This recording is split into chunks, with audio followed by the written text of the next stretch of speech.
ఈ video last దాకా చూడండి, సబ్స్క్రైబ్ చేయండి. ఇది తోటకూర.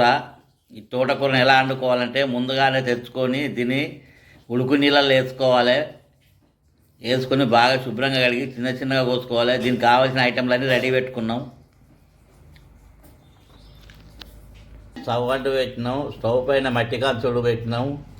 అందులో 2 చెంచాల నూనె, 1 చెంచాడు పోపిత్తులు, 1 చెంచాడు జీలకర్ర, పచ్చిమిర్చి, ఉల్లిగడ్డలు, పచ్చిమిర్చి, ఎండుమిర్చి, కళ్యామాకు దూరగా గోలియాలి. 4 ఎల్లిపాయలు, 1 చెంచాడు పసుపు, 1/2 చెంచాడు ఇంగు, పచ్చివాసన మీద గోలియాలి. కోసి రెడీ పెట్టుకున్న ఆకు ఇందులో వేసుకోవాలి. దీన్ని ఇలా కలపాలి. తగినంత ఉప్పు వేసుకోవాలి. నిమ్మకాయ అంత చింతపండు కడిగి వేసుకోవాలి. దీన్ని ఇప్పుడు ఇలా కలుపుకొని 20 నిమిషాలు ఉడికించుకోవాలి చిన్న మంట మీద. తోటకూర ఉడికింది.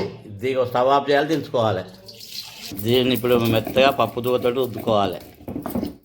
తోటకూర రెడీ అయింది, గుమగుమలాడుతుంది. వేడివేడి అన్నంతో కానీ చపాతీతోటి కానీ తింటే చాలా రుచిగా ఉంటుంది. ఇది తోటకూర ఆరోగ్యానికి చాలా మంచిది. ఇది మా ఇంటి దగ్గరనే పెంచాము. ఇది మందు లేకుండా పెరిగిన తోటకూర.